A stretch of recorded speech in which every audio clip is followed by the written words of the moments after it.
Le bord postérieur de la branche mandibulaire. Ça entre en rapport avec la glande parotide. La glande parotide se trouve à ce niveau-là, juste postérieurement par rapport au bord postérieur de la branche mandibulaire. Le bord supérieur de la branche mandibulaire présente à décrire un processus condylien ou le condyle mandibulaire, l'incisure mandibulaire et le processus coronoïde. On va commencer par le processus condylien ou le condyle mandibulaire. Le condyle mandibulaire présente un processus condylien en haut et un col condylien en bas. Le col condylien, au niveau de son bord antérieur, il présente à décrire une fossette. C'est la fossette ptérygoïdienne.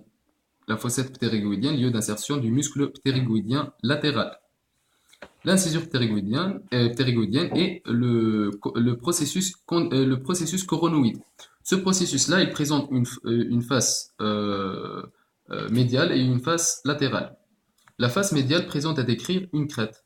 Cette crête-là, c'est la crête temporale. La crête temporale, c'est le lieu d'insertion du tendon du muscle temporal. Donc le muscle temporal en totalité va s'insérer au niveau du processus de l'apex du processus coronoïde, tout le muscle temporal, mais le tendon, ce muscle-là va se terminer par un tendon. Le tendon va s'insérer au niveau de la crête temporale. Cette crête temporale va se bifurquer en deux pour former, va se bifurquer en deux lèvres, voilà.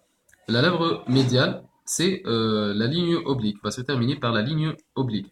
La lèvre latérale va se terminer par la ligne buccinatrice. Celle-là, c'est la ligne buccinatrice.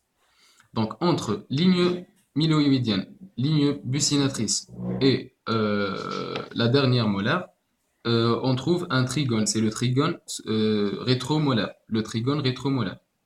Limité par la ligne myloïdienne, la ligne buccinatrice et la dernière molaire. Le trigone rétromolaire, maintenant, il est délimité par la crête temporale. Il est juste latéral par rapport au trigone.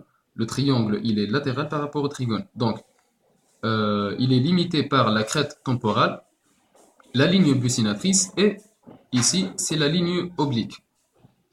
Celui-ci, c'est le triangle rétromolaire. Euh,